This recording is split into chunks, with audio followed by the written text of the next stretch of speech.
Hey guys, welcome to Sugar on Sunday right here on the Digital Outlook channel. And guys, I sure hope you have been having an absolutely fabulous weekend thus far. It has probably been one of the nicest Sundays that we have had in a long time right here in Texas. And I'll tell you, it is so mild and beautiful. I'll tell you what.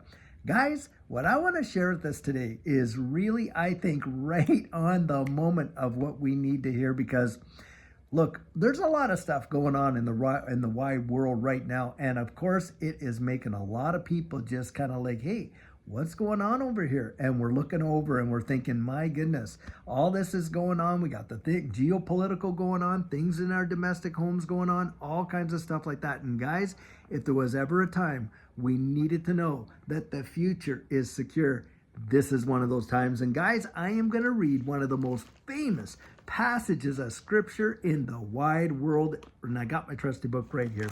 And we are going to take a look at Psalm 23. Now, Psalm 23, as we all know, one of the most famous passages of literature in the wide world in almost any language. Now, guys, just listen to what it says here.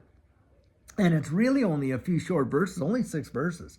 It says, "The Lord is my shepherd. I shall not want. He makes me lie down in green pastures. He leads me beside the still waters. He restores my soul. He leads me in the paths of righteousness for his name's sake. Yea, though I walk through the valley of the shadow of death, I will fear no evil, for you are with me. Your rod and your staff, they comfort me. You prepare a table before me in the presence of my enemies. You anoint my head with oil. My cup runs over. Surely goodness and mercy shall follow me all the days of my life, and I will dwell in the house of the Lord forever." Now, I imagine most of us have heard that multiple times in our lives, one way or another. Guys, I want to give you some kind of illustrations that, someone shared with me a while back about some of these things in there. It starts off saying, "The Lord is my shepherd." Now, what's really interesting about that is this. In the Western world, when we have shepherds go and, tend sheep and stuff like that, do you know for most of the Western world, they drive their sheep. Yep, they drive their sheep. In fact, don't we even have competitions where you get dogs that will go out there and just corral the sheep and make them go where they want to go and all that kind of stuff? Yep. Sheep can be driven, but you know what? God isn't like that. Jesus isn't like that. He leads his sheep. And what's interesting about that is this. In the Middle East, when you have a shepherd, and you could have a bunch of them out there and their flocks could be all intermingled, and they will get up, and the sheep, they know they're shepherds, right? And they will get up and they'll make some sort of a noise like brrr, or whatever it is. And all the little sheep that belong to that shepherd will just start leaving as he starts walking away. You see, the true shepherd leads his sheep. He does not drive them. Now, where is God leading you and I in our lives?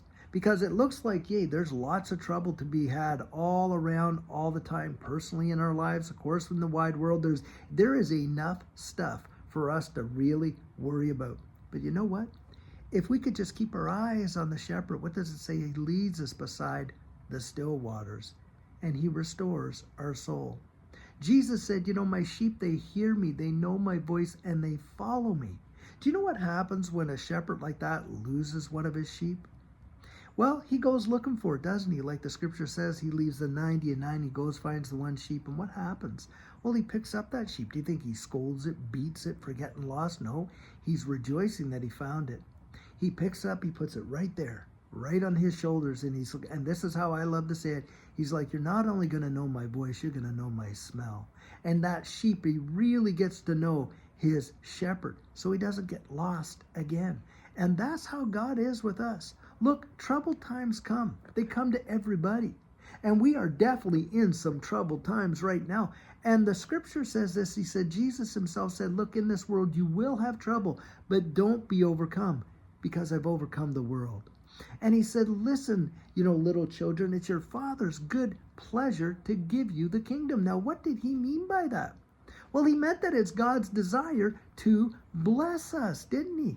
In fact, he said, my peace I give you, not as the world gives, give I to you. No, it's not peace based on circumstances. It's that inner knowing of not only who you are, but whose you are.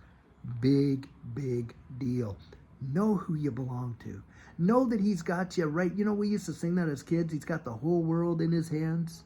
He's got the whole wide world in his hands. He's got you and me in his hands. He does.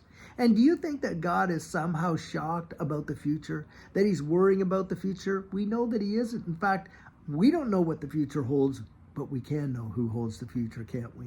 And we can trust him. And the thing is this, Jesus himself said, can you, by worrying, add 1 more hour to your life or 1 cubit to your stature by worrying? Well, of course we can't. Oh, we can take a whole lot off, that's for sure, but we can't add to it.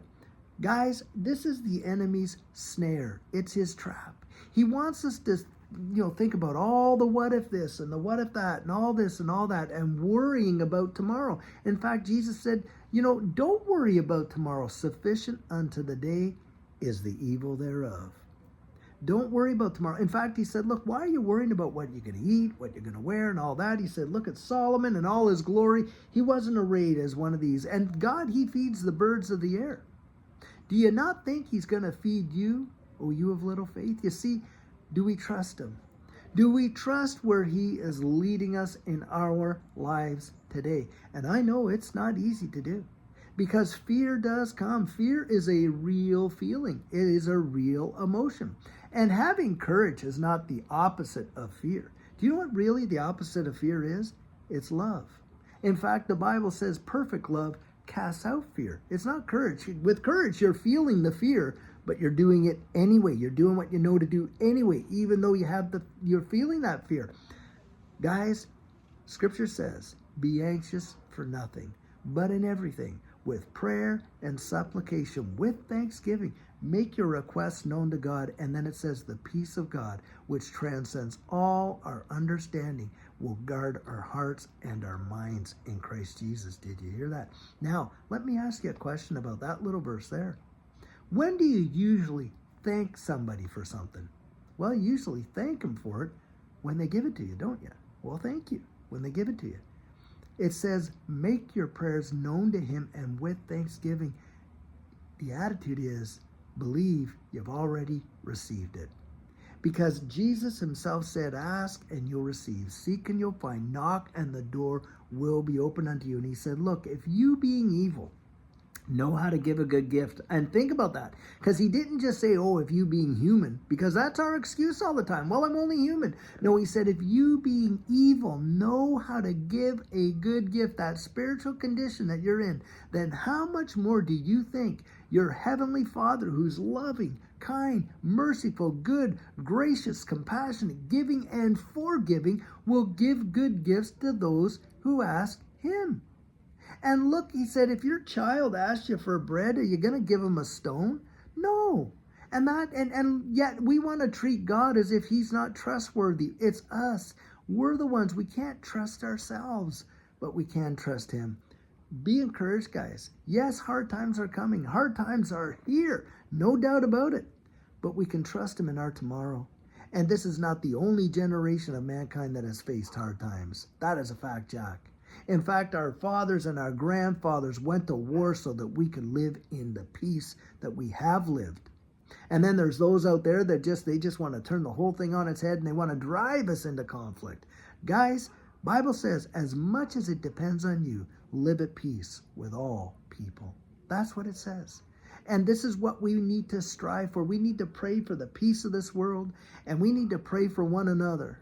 And we need to lift up the things that really count and tear the strongholds of the enemy down. And guys, before we go, let me just take a few seconds and just bless you. Father, right now, in Jesus' name, oh God, I thank you that you have left us with your word to let us know that we can trust you, that you're our shepherd, that you got our tomorrows in your hands, that you're leading us beside still waters and into green pastures, that you're restoring our broken souls, our broken hearts. And God, you've got everything under your control. The whole wide world is in your hand and nothing is happening apart from not only your knowledge, but your will. Lord, for those out there that are feeling anxious, disturbed, disquieted, and afraid, Lord, right now in Jesus' name, I pray that the peace of the Holy Spirit would rest upon them and let them know that you have got the whole thing under 100% control and you've got them in the very palms of your hands. And Lord, we trust you with our tomorrow. Lord, we trust you not with just our tomorrow, but for our eternity and for one another. And I thank you that it's your heart's desire, as your word says, to bless us, to cause us to prosper and not to harm us, but to give us a future and a hope. And so, Lord, I lift them up before you. Everyone that is seeing this and gets to hear this, may you encourage them by the presence and the power of your Holy Spirit in Jesus' mighty name. Guys, I sure hope you got some amazing encouragement out of that. And I'll tell you another thing too. Yes, it is always a temptation to be afraid and to be anxious. Just think of the disciples. There they were in the presence of the living Jesus, and yet they got afraid. And they got anxious. Remember in the boat, and they came to him, why, don't you care? You know, when he was sleeping in the boat, don't you care? And of course he did care. The thing is this, guys, don't get down on yourself because you do get anxious. Don't get down on yourself because you have times of fear. But when you do, look up. Look up and look to the one who can solve and deliver you right out of that situation and take away the anxiety, giving you the peace to know that he's got it all under his control. Be still, he said, and know that I am God. I've got it all under control. And I sure hope, guys, for the rest of your Sunday, you have a fabulous one. Can't wait till tomorrow where we got our Monday morning coffee chat. We're going to have the turning point and hopefully get another video out. Boy, do I see a lot of things happening in this space, that is for sure. Guys, be encouraged and look up. And don't lose heart. I'll tell you what, until tomorrow when we start our week together, I pray you're having a fabulous one and take care.